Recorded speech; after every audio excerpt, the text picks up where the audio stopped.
أنت الحبيب المصطفى أنت الأمين يا خير خلق الله خير المرسلين. الحمد لله رب العالمين والصلاة والسلام على أشرف المرسلين وعلى آله وصحبه أجمعين أما بعد. Alhamdulillah, we are now in the Seerah of Rasulullah sallallahu alaihi wasallam, in the early part of the Madinian or the Madini life, yani life in Medina. So the difference of life in Mecca and Medina is a lot. In Mecca, the Muslims were not allowed to come together and pray together. They were not allowed for open da'wah. There would be constant fighting, there would be hardships, there would be torture. The Muslims were weakened. In Medina, alhamdulillah, by the will of Allah subhanahu wa ta'ala, the Muslims were allowed to pray together now. For the first time they had a masjid with 5 times salawat, with the adhan being called out. But I do want to point out that it wasn't an easy period. The time in Medina, we split it into 3 time frames, as Mubarak Puri had done. So the first time period is up to the Treaty of Hudaybiyah. I want to point out this is a very difficult time. Even though alhamdulillah the Muslims are better off than they were in Mecca, but it's a very difficult time. And why is it a very difficult time? Because first, the Quraysh have stepped up their terrorizing of the Muslims. The mushrikeen in Mecca, the Quraysh, have stepped up that hardship for the Muslims that couldn't make hijrah. Many of the Muslims that made hijrah, their wives, their children, their fathers, their friends who were too weak, that were oppressed, that were imprisoned, were still in Mecca, and the Quraysh were terrorizing them. They were terrorists. And the Muslims were bringing peace in Medina. Subhanallah, look at the contrast. The Quraysh were taking the wealth of the Muslims. The Muslims that had merchandise in their stores, that had things in their house, the Quraysh were illegally, oppressively taking that. They were torturing, beating, tying, imprisoning Muslims. But the Muslims that came to Medina, subhanallah, they ended the internal conflict, they brought peace to the city of Medina. And the Muslims now had the leadership of Medina. But their heart was still hurting from what was going on in Mecca. And that's very important, because as we get to Badr, you need to understand what was going on. Not just that, but the Prophet ﷺ was dealing with internal conflict, with the Yahud and the Munafiqun, the hypocrites, spreading rumors and starting problems that we discussed in the last dars. There was economic hardship, because the Muslims of Mecca, they were traders, they weren't farmers. The Ansar, subhanallah, they came to the Prophet ﷺ. This is a Sahih hadith, as Ibn Ishaq and others have reported. And they offered the Prophet ﷺ that we'll take all the land the Ansar owned. Because the people of Mecca, they left their lands, they left their stores, they left their businesses, they left their houses. So when they came to Medina, they had no land. So the Ansar, subhanallah, they came to the Prophet ﷺ and they said, Ya Rasulullah, if you like, all of the Ansar will put our land together and will split it in half. All of our lands. Not an individual, all of our lands. And half will distribute amongst the Ansar, and half we can distribute amongst the Muhajirun. Subhanallah, and think about this. The Ansar with such beautiful akhlaq. And the people who made hijrah, the Muhajirun, what did they say? Did they say, yes, you're right. Look, we left our land, we left everything, we came here. Hook us up with your land. No. The people who made hijrah, they said, no, we don't want any of the land of the Ansar. Instead, they had one complaint. When I was reading this, it shocked me. What was the complaint of the Muhajirun? Did they say, the Ansar don't treat us well? Oh, we were rich in Mecca, why did we leave our businesses? Oh, these Ansar, they're like this, their practice are like this. No. The people who made hijrah from Mecca, the Muhajirun, what did they say? They say, Ya Rasulullah, these Ansar have such great qualities. They give us, even the poor of them gives us. The rich of them, they give us. They offer us their land, they offer us their families, they offer us their houses. They are going to take all our rewards. What will we do? They will take all the rewards. SubhanAllah, that was their complaint. Not that we get treated like this or these people are like that. No. Their only complaint was, what about us? How can we sacrifice like them? Because the Ansar are doing all the sacrificing, we're only benefiting. They will get all the reward. So what did the Prophet ﷺ tell the Muhajirun? He told them, if you cannot do anything, make dua for them. Make dua for them. Imagine today, many times we see a situation in the Muslim world, we see Muslims striving and struggling, and if we can't say anything good, if we can't physically help, at least don't talk bad about them. At least don't try to, find excuses why you are the way you are. Instead, make dua for them. If a Muslim is living da'wah and he's firm on the Qur'an and Sunnah and his aqidah is good and he's speaking the truth and you're a coward who's afraid to speak the truth, don't attack him to justify your cowardness. Rather, if you're too weak, if you don't have something to be able to speak the truth, then just make dua for him. Just make dua for her. If you see a sister in niqab and gloves and mashallah wearing the best hijab in the best way, don't be like, oh, it's too much, you're going to attract attention. Nah. Say, mashallah, even if I'm weak, at least she's doing it, may Allah increase her in goodness. The Prophet ﷺ told those Sahaba to make dua for them. The people who made hijrah didn't take advantage. They didn't take the lands of the Ansar. They didn't like Abdurrahman bin Auf radiallahu that we mentioned earlier, but they had ghira. They had this self-respect that they worked hard themselves. And they got to doing business and busied themselves in earning a living, but not making it their maqsad. As Umar bin Khattab radiallahu anhu, he made a deal with another Sahabi.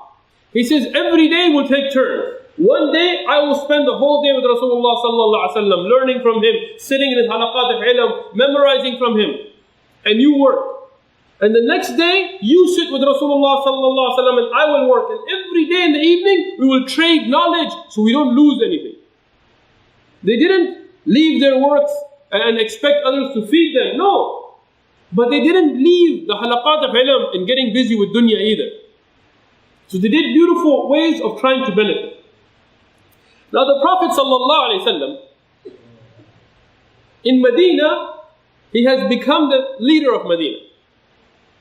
And this is why the people of nifaq, the people of hypocrisy, they hated the Prophet ﷺ, even though they saw him as being upon the truth, even though they saw him as a person of good character, of bringing peace to Medina, of bringing unity to Medina, of facilitating a beautiful environment of teaching and learning and peace. But why did they have this bughz? Why did they have this hatred for the Prophet ﷺ? It's only because they loved al-kursi. They loved the leadership.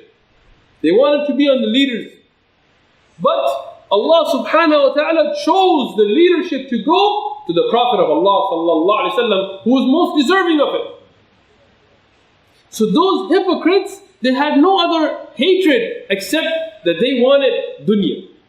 And Allah chose to give it to those from the Prophet ﷺ, and after him Abu Bakr and Umar and Uthman and Ali radiallahu anhum, those that didn't want the dunya, but Allah chose to give it to them. But how did the Prophet ﷺ deal with the dunya? I mean, think about this. After all the hardships in Mecca, after all the physical abuse, the emotional abuse, finally you get to Medina and now you are like the king of Medina. Yani the Prophet ﷺ never called himself a king. But he was the leader. He was the one that had authority in Medina. Did he say, now it's time for me to live it up? Build me a palace. SubhanAllah, today, if anybody gets put in a place of authority, whether you call him a king or a dictator or a president or a prime minister, whatever you want to call him, the first thing, they want to live it up. Build me a palace. Get me a bulletproof car. Get me security. Get me this. I can't be meeting with this. I can't be... The Prophet ﷺ lived the simplest of any of the Sahaba. Umar bin Khattab radiallahu anhu, Sahih hadith. Umar bin Khattab radiallahu anhu, he came in Medina. Now this is in Medina, the Prophet sallallahu alaihi wasallam is the leader of Medina. He came and he saw the Prophet sallallahu alaihi wasallam sleeping on a mat made out of date fibers. The date fiber, if you've ever touched it, if you ever felt it, it's very harsh. It's rough. It's not even like other leaves that are soft. And when the Prophet ﷺ was only wearing the izar, and when he got up, his back, Mubarak, had the imprint of that rough date fiber on his back, Umar radiallahu anhu started crying. He started crying, looking at the condition of the leader of the believers, the king of Medina. And he's living so humbly. He didn't even have a nice cloth, let alone a mattress or a bed to sleep on. So Rasulullah sallallahu alaihi wasallam, he told Umar bin Khattab radiallahu anhu, in some of the narrations he said, are you still in doubt? Meaning, don't you love that Allah gives us the akhirah and let them have the dunya? Umar radiallahu anhu was thinking, look at the kings of Persia and the kings of Rome and the comfort they're living in, and look at the most honorable of all of mankind and the hardship he's going through.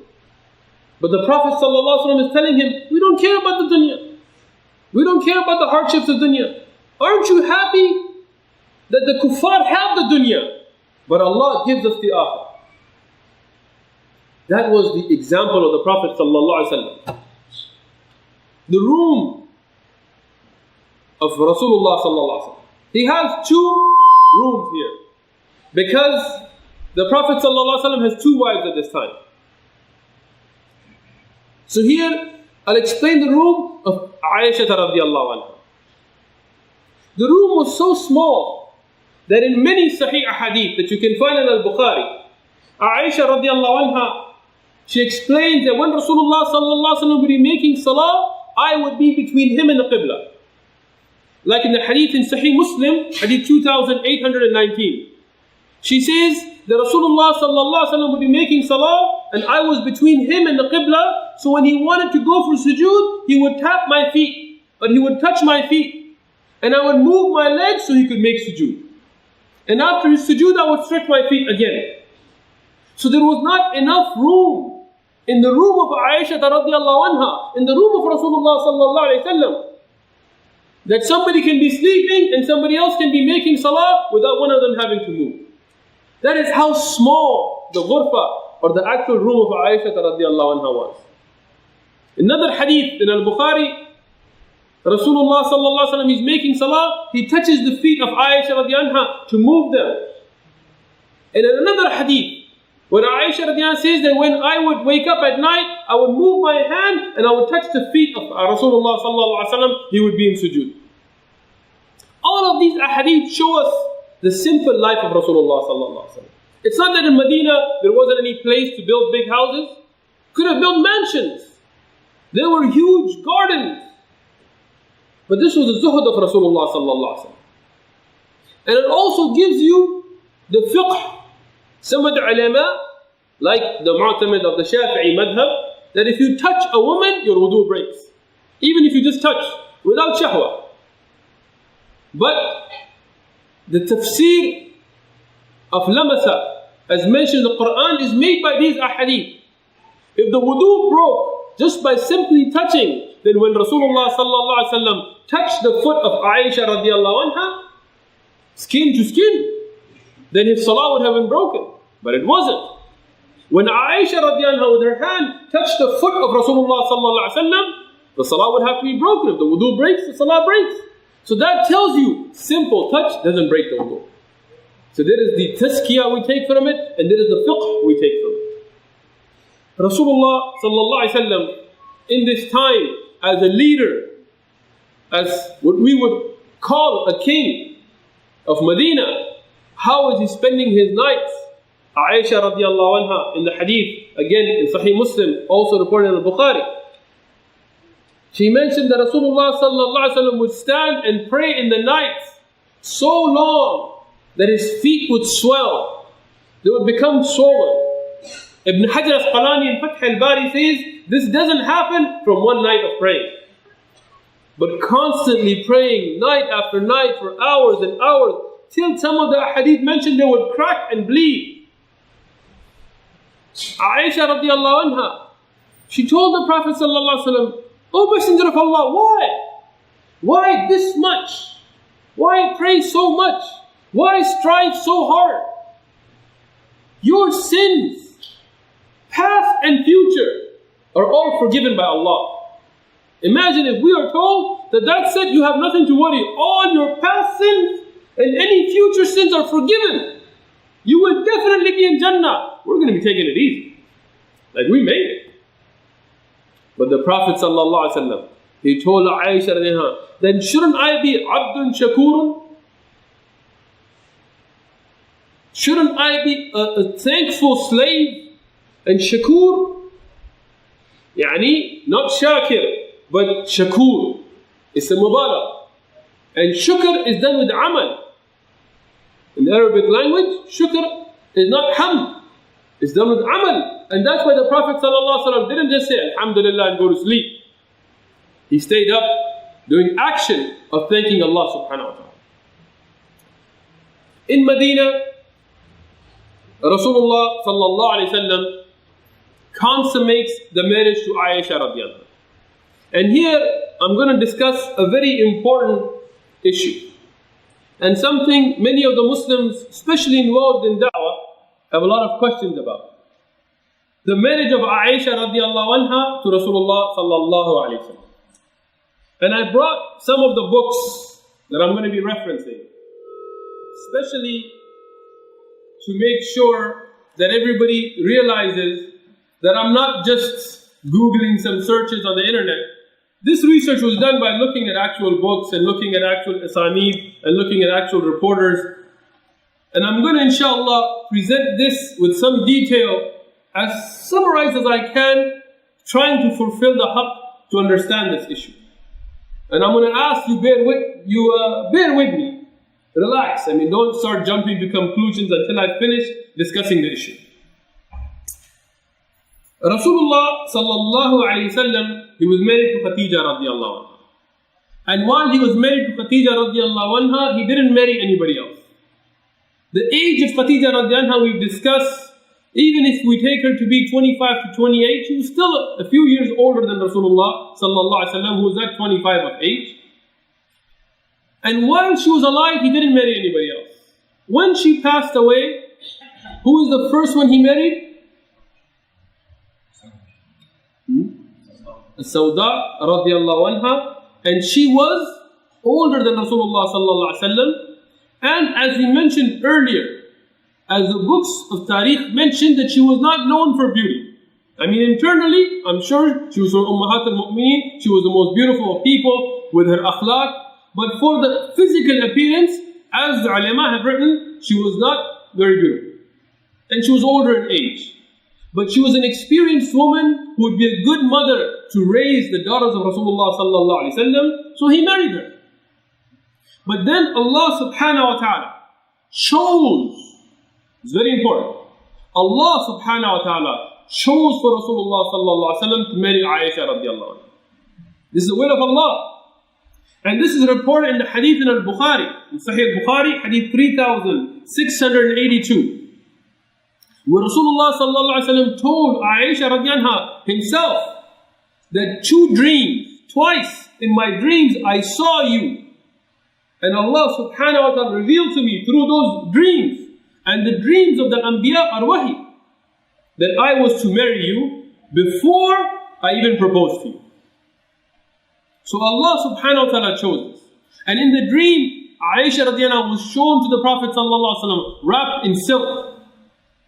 And this is one of the signs towards dream interpretation, that if somebody sees a dream after making istikhara to marry somebody, and they are shown to them wrapped in silk and then open or uncovered, then this is an indication that Allah subhanahu wa ta'ala wants this for them. So Rasulullah sallallahu alaihi wasallam, he saw these dreams, and because of this, in Mecca, around 2 to 3 or 2 years or a year before Hijrah, he proposed to Abu Bakr as-Siddiq radiallahu anhu. Now Aisha radiallahu anha was already engaged. She was engaged to Zubayr, and this has been mentioned by Ibn Sa'd in his Tabaqat with authentic asanid, that Aisha radiallahu anha at the time was already engaged. That means that she was at an age that according to Arab tradition of the time, it was normal for a woman to be engaged. So she was already engaged, but Allah subhanahu wa ta'ala chose this. So Rasulullah sallallahu alaihi wasallam, he informed Abu Bakr radiallahu anhu. Abu Bakr radiallahu anhu and his wife, through a long narration, they got out of the engagement. And according to the hadith that is in Al-Bukhari, that is hadith 3607, Khadija radiallahu anha died 3 years before the hijrah. And Aisha radiallahu anha was proposed and the nikah was done. It was not consummated, but she was given in marriage 2 years before the hijrah. In another narration, 1 year before the hijrah. But the consummation didn't happen in Mecca. The actual marriage, yani when the wife joins the husband, happened in Medina. Tayyib. How old was Aisha radiallahu anha at the time of being given and at the time of the marriage actually consummated? This is a question we will discuss. Before I get into the narration from Al-Bukhari that Aisha mentioned herself, I want to mention some things. Imam Ibn Kathir, one of the famous scholars, in the book Al-Bidayah wa Nihaya, which I have here with me, he discusses the age of Asma bint Abi Bakr. Asma radiallahu anha, we discussed earlier in the durus as well. Ibn Kathir mentioned that she was 10 years older than Aisha radiallahu anha. They were sisters, and Imam Ibn Kathir says that she was 10 years older than Aisha radiallahu anha. He also mentions that she died at 73 Hijri. She died in what year? 73 years after the Hijrah of Rasulullah sallallahu alaihi wasallam. Everybody with me so far? You good? Asma, the older sister of Aisha radiallahu anha, she was 10 years older than Aisha radiallahu anha, and she died 73 years after making hijrah. With me? At the time of death, she was 100 years of age. According to Ibn Kathir, she was 100 years of age. So, my math majors here, if she was 100 years old when she died, and subhanallah, on a side note, you know, she never lost her aql. Ibn Kathir writes, she didn't lose any of her memory. She didn't go senile, even though she was 100 years of age. And she didn't lose a single tooth. Today, look at our teeth and how many cavities and fake teeth we have. Look at the health problems. Look at our diets and look at how we live. So, Asma radiallahu anha, if she died at the age of 100, at 73 years after Hijri, how old was she when Rasulullah sallallahu alaihi wasallam made the Hijri? 27? 27 years of age. MashaAllah, good job. So if she was 27, and she was how many years older than Aisha? How old was Aisha radiallahu anha? 17 years of age. So according to this report, the age of Aisha radiallahu anha, at the time she was given in marriage, was going to be a year or two before Hijri, so she was 15 or 16 years of age. And 3 years after that, when the marriage was consummated, she was how old then? 19, 20, 18, something like that. And these are some of the reports that have been mentioned. And I have the books here if you want to take a look at them. I'm not saying this is the only opinion, the strongest. I'm introducing you to all of what's out there. According to Ibn Hajar al-Asqalani in Al-Isaba bi Tamyiz al-Sahaba, he has also mentioned that the age of Asma radiallahu anha to be the same, and he has also mentioned that Asma radiallahu anha was 10 years older. At-Tabari, he mentions that Aisha radiallahu anha was born 4 years before Nabuwah. At-Tabari has a view that she was born 4 years before Nabuwah, and another opinion 4 years after Nabuwah. So what does that tell you? That even Ibn Hajar and Tabari, they were not able to produce exact ages of when Aisha was born. Now it's very important to understand why. The Arab had no calendar. Even today, even though we have calendars today, I mean every country has a calendar. Right? There's no country now that doesn't have a calendar. But even today, those of you born in other countries, if you ask your grandmother, how old are you? She'll tell you, well, I don't really know. I was born a few years before this person, or a few years after that person, or my mother said you were born in this year. One of my own teachers, Sheikh Sadiq al-Manna, from Sudan, I told him, when were you born? He says, Wallahi, I don't really know. All my mother told me is it was the year that rained a lot. He says, when we went to Saudiya to study as little kids, they just made up birth dates for us. Many of the brothers that came to the United States from Somalia, if you look at their birthdays, subhanAllah, they were all born on the 1st of January. I'm not sure what happened 9 months before that in Somalia, but apparently most of the brothers from Somalia were all born the same day, and it was the 1st of January. New Year's, according to the solar calendar, was apparently a day of birth in Somalia. Why? Because many of these cultures don't really care when you were born.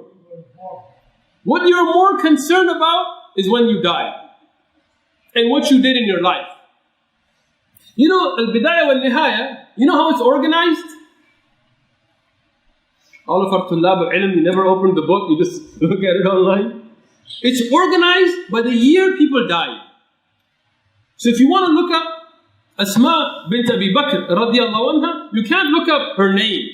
You can't look up her birthday. You have to look up her death year. And then it will cover everybody who died that year and what their life was about. And that's how most of the Islamic scholars, they deal. And if you look at the lives of most of the Islamic scholars, and you look at their biography, they will say, well, it was said he was born in this year, or maybe this year, or it was unknown when he was born, but he died this year. And usually when you look at the name of the scholar, the death date will be given. More common than their birth. So, these are very important factors to understand. Because when we go to the narration from Sahih Bukhari, and narration 3894, Aisha radiallahu anha herself says that I was given to be married, yani the nikah, at the age of 6. And the marriage was consummated at the age of 9. But in another report, which is in Sahih Muslim, Hadith number 1422, she says, I was given at the age of 7. So you see, even though they're all Sahih. And another report, it says that consummation was at the age of 10. So based on this, one thing to understand, we do not doubt the authenticity of these ahadith. There is no doubt.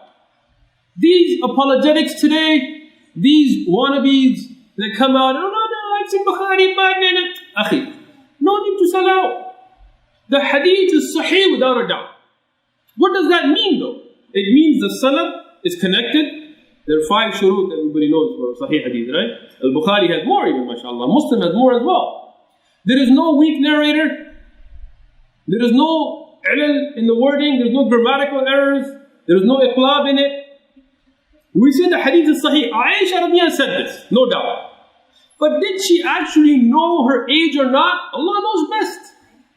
Because many people today, even I'm telling you today, you go to the Muslim lands, you go to villages, you go to deserts, they may guess at their age. So did she say that? Sure she did, no doubt. But was she right about her own age? Allah knows best. Because if you look at what her own sister Asma said about her own age, it contradicts what Aisha radiallahu anha said. So she might not have known her own age. And if she did, and if she is correct, then we are proud of this. We as Muslims are not ashamed of anything. I'm discussing this academically. I'm not discussing this to apologize for anything. Academically, looking at the age of Asma radiallahu anha, looking at some of the historical incidences, looking at some of the events that Aisha reports that she saw, that she would have been 2 or 3 years old if she saw. Looking at that, it is possible that she was older. It is also possible that she was 6 at the time of engagement or 7.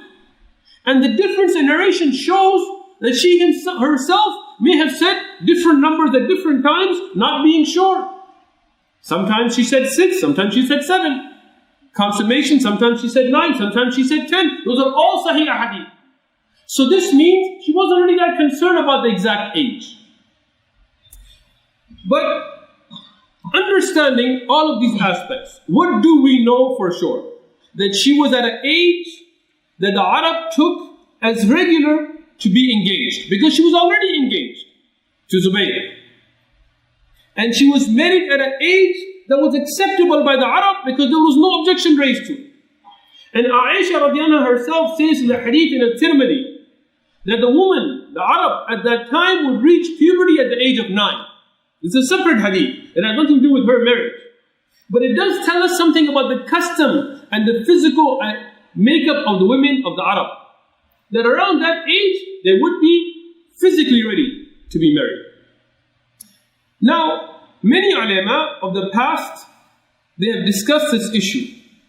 But they have said that this does not bring a hukam for the age when it's ready to be married or not. Puberty, bulugh. Rather, if you look at Al-Mughni or Al-Majmu' or all these books, what do the ulama mention? They say that getting the hayd or hitting bulugh is not necessarily a sign of a woman being ready for marriage. Rather, they give two conditions. One, physical ability, physically being ready. And they said that trustworthy woman should know before giving a woman in marriage if she's physically ready. And second, emotional or mental being prepared. Because many women may physically be ready but not mentally ready. So what is the minimum and maximum for marriage? Islam looks at urf. It looks at the common traditions of the place. Because places change, times change.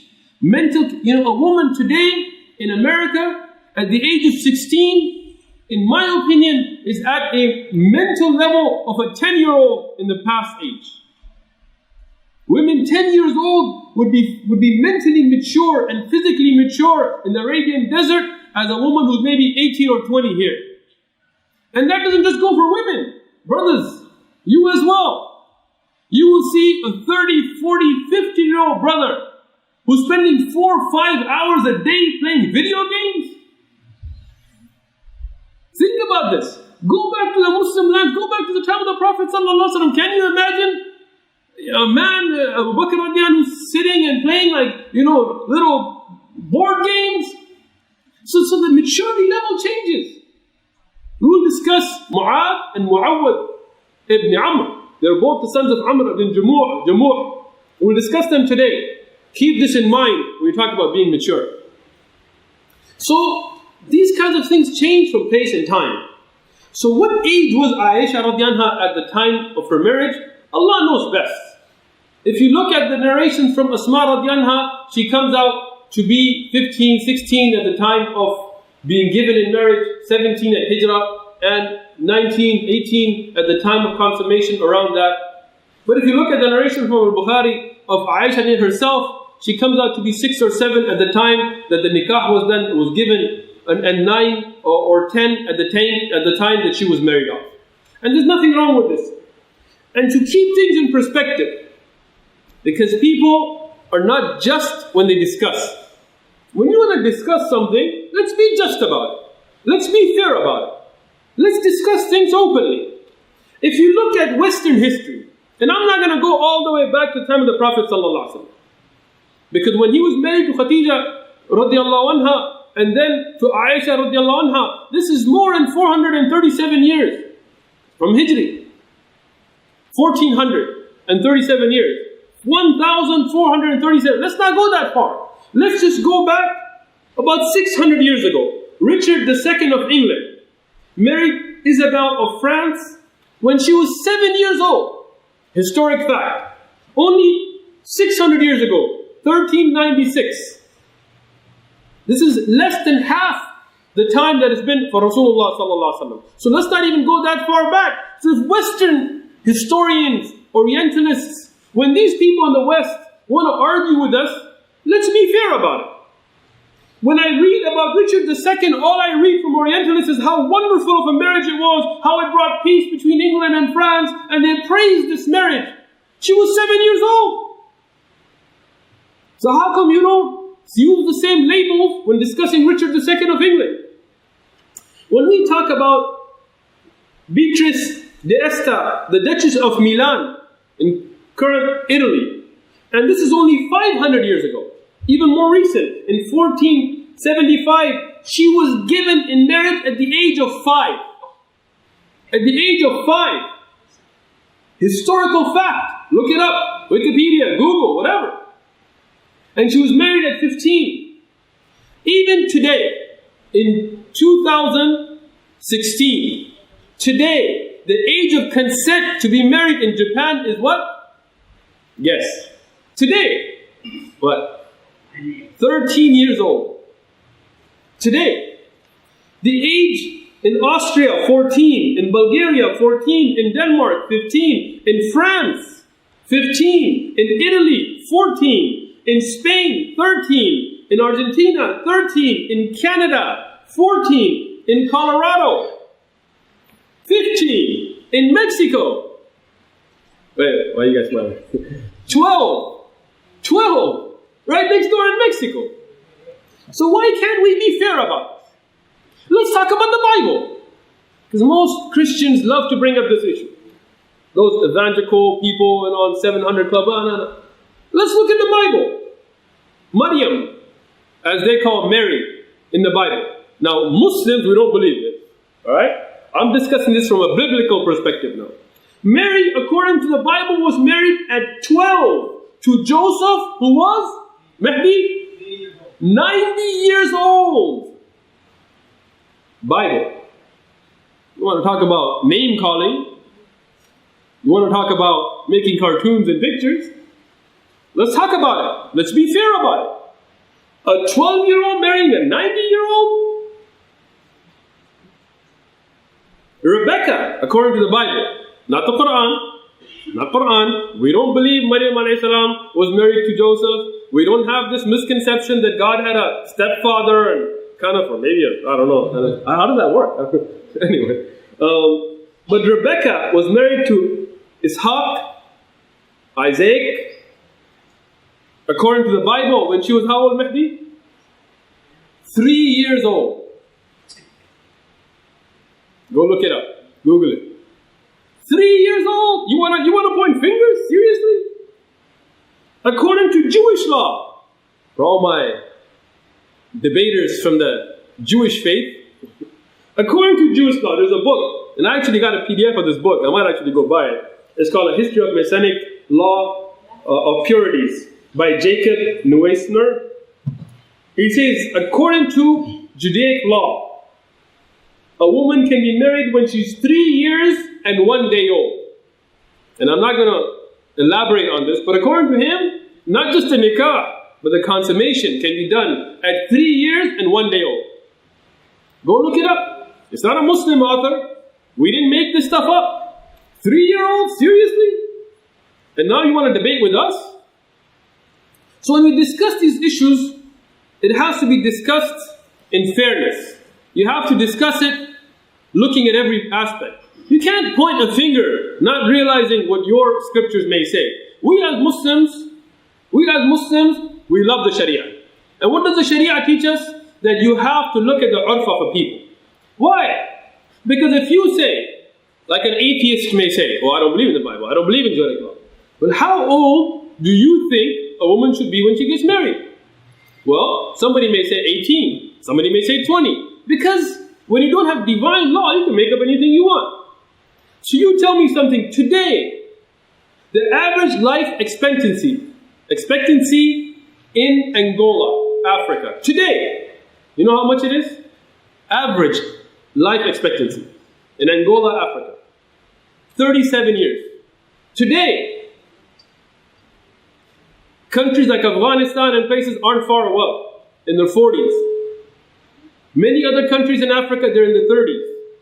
That's average. That means many people die before they even become 30. Many people die in their 20s.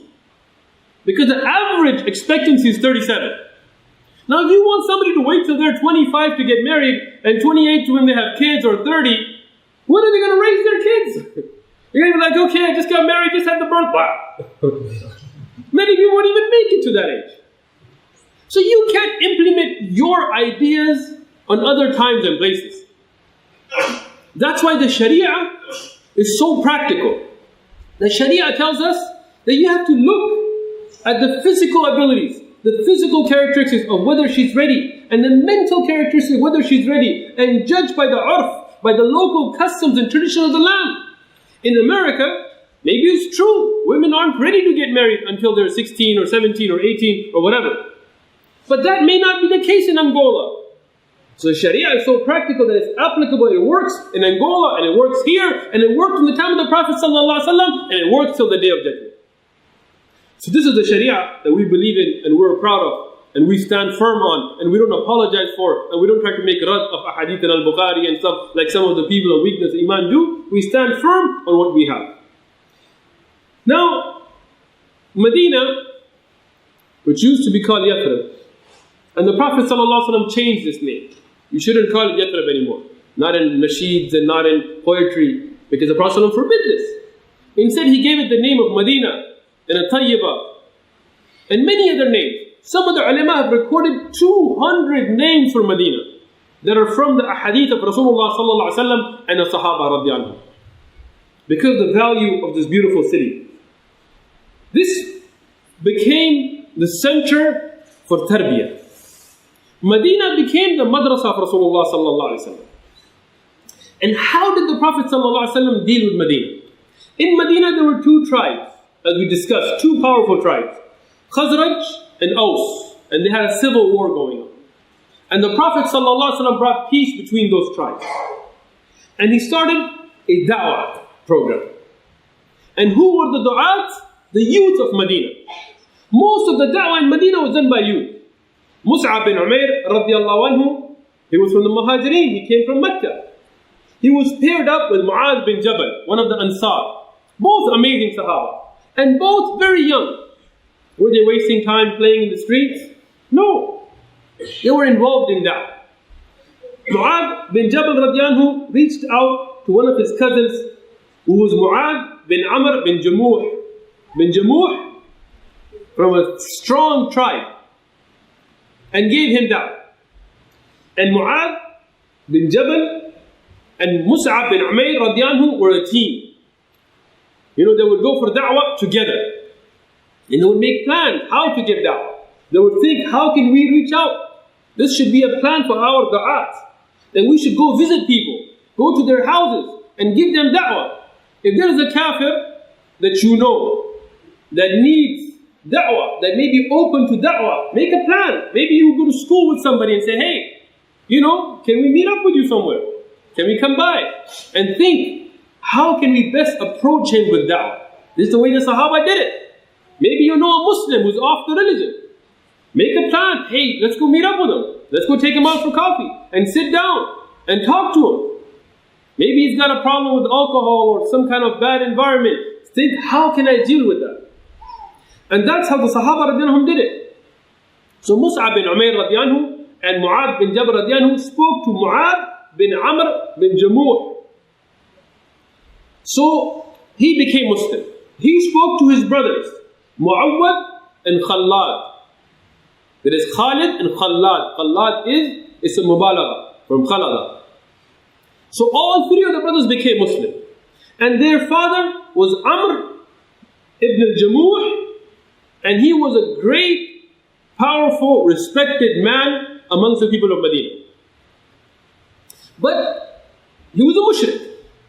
And when he saw his sons becoming religious, important points to listen to. When he saw them coming towards Islam, he didn't like it. Because many of the people, they like to be upon what they were upon before. They have this stubbornness.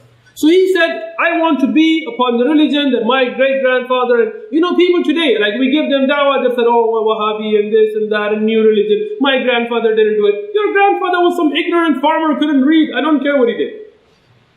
I'm telling you what's in the Qur'an. I'm telling you what's in Sahih Hadith. This is Qala Allah, Qala Rasul alayhi salatu wasalam. I don't care what your great-grandfather did. So this is the same thing today. So Amr ibn al-Jamuh, he didn't want his kids becoming Muslim. So he told his wife, and his wife is Hinda, Hind, like other, it's a common name, not the one from Mecca. And his wife had secretly accepted Islam as well. So look at the da'wah. Mus'ab radiallahu anhu gives da'wah to Mu'adh bin Jabal. Mu'adh bin Jabal gives da'wah to his cousin gives da'wah to his brothers, all the brothers give da'wah to their mother. Now his mother is a very pious woman and a good woman. So father tells her, I don't want my kids hanging out with Mus'ab and Mu'adh bin Jabal. I don't want them getting influenced. Now, she doesn't want to be rude to her husband because he's a very good man. Amr bin al-Jamuh was respected because he had good akhlaq. He was a very good man. He wasn't a drunkard, he wasn't a bad man, he was a good man. But he was a mushrik. He didn't know yet. So she doesn't want to disrespect her husband. What does she say? Look at how she responds. For the sisters, listen to this. Even the husband's a mushrik, she says, to hear is to obey. Yani you said it, I obey you. But I will give you nasiha. I will obey you. She didn't disobey her husband. Why don't you listen to your son? Listen to what he has to say. And you are an intelligent man. Look, she's praising him. She's not saying, oh, you're a mushrik, you're this. No. You tell him you're an intelligent man. If his da'wah was correct, accept it. And if it's not, I will obey you. So he says, no. I'm the father, I don't listen to my son. People have arrogance. But his sons, mashallah, they are du'at. What do? They don't disrespect their father. They don't talk back. They're not harsh. But they're Muslim. So they go at night and they find Manat. Manat was the idol that they used to worship. So they take Manat and they throw him in dirt. Next morning, Amr ibn al-Jamuh, he comes out, where's my idol? Can't find his idol. He starts cursing. He starts saying, wait, look in this, big destruction, and people get upset. The kids, they don't reply. They're not rude. They're never rude with their father. When he goes out, he finds his idol in the dirt. Picks it up, cleans it, washes it, puts atar on it, polishes it up, puts it back. Tells the idol what's going on. Now the idol can't speak. Just to let you know. Even if you go to churches here and you see these big statues, they can't speak. They can't think. They can't defend themselves. SubhanAllah, here on 50th Street there was a Buddhist temple. And I'm not encouraging this, those of you watching, alright? But some of the Muslim brothers with the Somalia, they came in first, they threw rocks at it, broke its nose, broke its hand. And the Buddhists, when they came complaining to the masjid, and were like, I don't know what happened, And they fixed it up again, and they didn't even think this idol can't even protect itself. So, Mu'adh and Mu'awwad and Khallad, radiallahu anhum, they did it again. They smeared stuff on the idol. Next morning, Amr is upset. Who did this? He starts cursing, whoever did this, I'm going to beat them, and this and this and this. Washes it and cleans it. Now he's sick of this, because this happens again and again. So what does he do? He comes up with a plan. He says, Manat needs to protect himself. So I'm going to get him armed. Seriously, really, I'm telling you, Sahih Hadith, right? So he gets a sword, and he puts it on Manat's neck. And because Manat couldn't speak, what did the Arab of Jahiliyyah do? Any of you Arab that want to get too proud of your DNA, listen to this. What did the Arab of Jahiliyyah do? They would get an old woman and ask her, seriously, no, I'm not kidding, right? They would ask her to stand behind the idol, and they're asking her, so they know she's back there, and they would ask the idol questions, and they would have the old woman answer, and they would think that's the idol's answer. We laugh at this, but those of you that have been to India, Hindus aren't too far off from this. I don't really care what you think so. Anyway, anybody that drinks cow urine, I don't really care what they think. So, now they would send these old ladies in the back. So he would send the old lady in the back, and he would tell Manat that, hey, defend yourself. And the old lady would be like, okay, whatever. So he hung the sword in the neck of Manat, and he told Manat, defend yourself. Next time, defend yourself, alright? You're a god, do this, alright? You got this. I'm translating. So here, Mu'adh and Mu'awwad and Khallad, they're like, subhanallah, look at our father. And he's an intelligent man, he's an honorable man, he's a respected man. But look, hidayah is from Allah. They go, they take the sword, they take it out Manat, they kick Manat around, they take the idol, they go throw it in dirt, and they throw it in the dump, where people would throw their filth, and they would take the sword. This morning when Amr ibn 𝐻𝐽 came out, and he saw this, he was like, that's it, man, Manat sucks. He can't even defend himself with a sword. He can't be a god. And Allah opened his heart, and he became a Muslim. And he became a very good Muslim. Radiallahu anhu. That was the last straw. Some of us who are involved in da'wah, take a lesson. Sometimes you gotta get like Ibrahim alayhi salam, you gotta break the rules a little bit. But with hikmah, inshallah. Not encouraging any kind of vandalism or violence or anything like that. Alright. Before I move on, I just want to mention something very important. Mu'ad ibn Amr ibn 𝐻𝐽 and Mu'awwad, his brother ibn Amr ibn 𝐻𝐽, they were very young. Ulama discussed their age, but they were early teens at most. Early teens. At most we can say 13, 12, 14, around that age. You know what these two Sahaba did? When the battle of Badr happened, they asked, where is Abu Jahl? Abu Jahl was very strong. It's a Sahih hadith. And he was an enemy of Allah and His Messenger sallallahu alayhi wa sallam. They asked, where is Abu Jahl? Sahaba were like, what do you guys are little kids, man. I know what you're doing here. He said, we're going to kill Abu Jahl. You're kidding. It's a long hadith I'm summarizing. They said, just point us to where he is. One of the Sahaba, he pointed at, he's there on his horse. He's on a horse. When you're on foot and a person on a horse has the advantage. But these two young kids, they didn't say, let me go finish my game, I'm in the middle of a round. No, they darted towards Abu Jahl. And they attacked him, one of them attacking the leg of the horse, and one of them attacking the leg of Abu Jahl. And they are the ones that dropped Abu Jahl. Who dropped Abu Jahl? These two little kids. Because of their iman. They weren't bodybuilders, they weren't really tall and buff. Because of their iman, they dropped Abu Jahl. And when they dropped him, Ikramah, the son of Abu Jahl, came to defend his father. And he attacked both of them. And Mu'ad ibn Amr ibn 𝐻𝐽, those of you that are around your 12 and 13, imagine this. He was attacked by Ikramah and his arm was cut until it was dangling. Mu'awwad became shaheed. Another kafir attacked him and made him shaheed. But Mu'ad bin Amr bin 𝐻𝐽, his arm was hanging, was cut, was bleeding. What did he do? He didn't say, my God, my arm is cut off, and start crying. Imagine today, nowadays, one of our young guys, you get a splinter, you're screaming. Imagine your arm is cut, hanging from the skin, your bone is cut, you're bleeding. He didn't stop fighting. He narrates himself, he said, I put my hand down, I put my foot on it, ripped it off, and continued fighting. These are real, live Supermen. Heroes. Not that fake stuff you see from Marvel and DC Comics, not that fake stuff you see on WWE. These are men. Ripped off his own arm and continued fighting for the sake of Allah subhanahu wa ta'ala. These two young men dropped Abu Jahl. Ibn Mas'ud radiallahu anhu was then sent to cut off his head and finish him.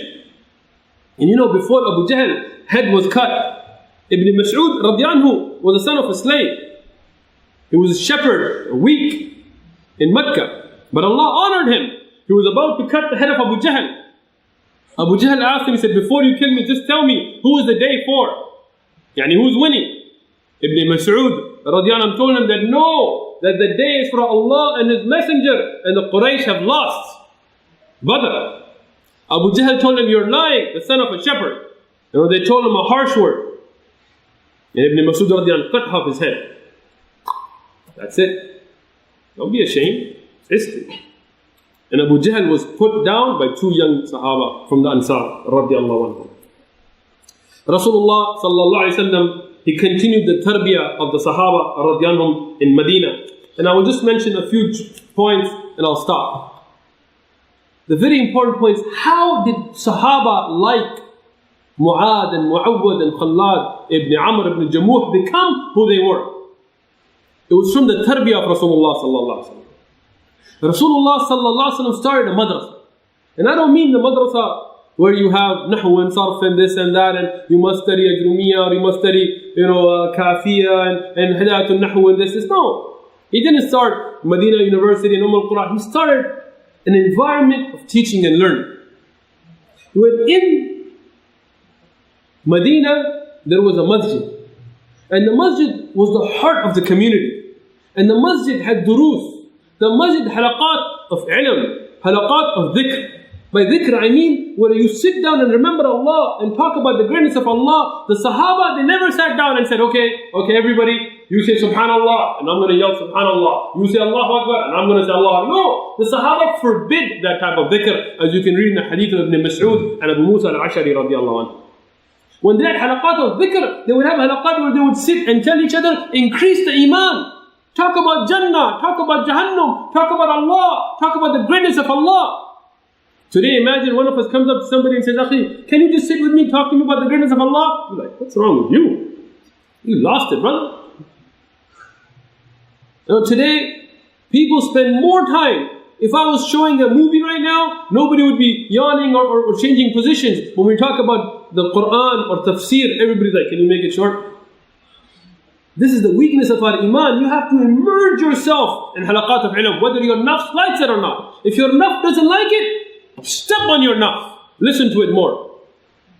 Your nafs doesn't want to read Qur'an, listen to it, read it more. Doesn't want to make salah, make more salah. Until you step on that nafs, you will never gain that iman.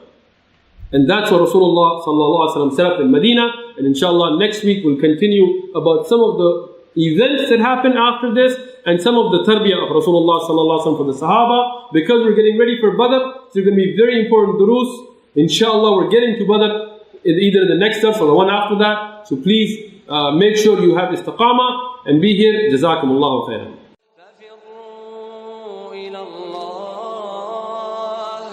ففروا